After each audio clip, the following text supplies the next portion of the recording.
We began this journey, not in Leipzig itself, but at Station 123, Horsham St. Faith in Norfolk, now Norwich International Airport. Home to the 458th Bomb Group Heavy, the B-24s based here in 1944 also flew to Leipzig and through Flak Alley. It felt only right to carry that history with us, as we set out heading east. Our route took us via Amsterdam Schiphol and on to Berlin.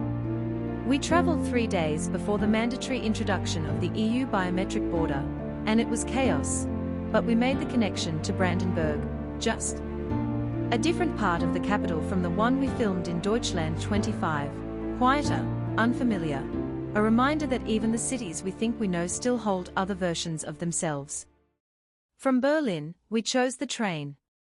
Not because it was the simplest route, but because it gave us time to cross the Saxon landscape, to watch the terrain shift, to let Leipzig settle into our minds before we ever put boots on the ground. This project was shaped by a decision to work with the limitations of another era. A single 35mm lens, the field of view that defined mid-century reportage and documentary work, and the fixed optics of surveillance. Digital, yes, but with the discipline of film.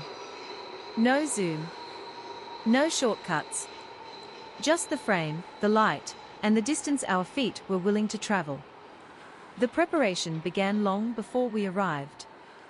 We studied the histories of the 2nd Air Division and the 100th Bomb Group, the public spaces, the industrial edges, the places where the city's layers still show through. And we made a simple commitment, to photograph the place, not the people. German privacy law is clear, and we respected it, keeping individuals out of shot or unidentifiable, allowing the architecture and atmosphere to speak without intrusion. The work was entirely independent. No sponsors. No commissions. The true spirit of the Royal Photographic Society documentary. Just the freedom to follow the story wherever it led, through Cold War residues, quiet passages, and squares that carry the memory of what once stood there. And in practice, the camera became almost invisible. Small, unobtrusive, unthreatening. We moved through the city without challenge, without interruption, simply part of the everyday flow. The fixed lens helped with that. It asks you to be present, to walk the frame, to earn every angle. Before we chase the shadows of the Leipzig we found, we wanted to show you how we approached this photo essay. With respect, restraint, and a way of seeing shaped by the past, and by the journey that brought us here. Our thanks to the fixers, to Leipzig Tourism and Marketing, and to the management of Agra 2026 who made this work possible. To Georg Ludwig von Breitenbuch, State Minister for the Environment and Agriculture, for taking time from a demanding schedule to speak with us. To the taxi driver, who took us to Agra, and gave us the inside view of real life in this very liberal city.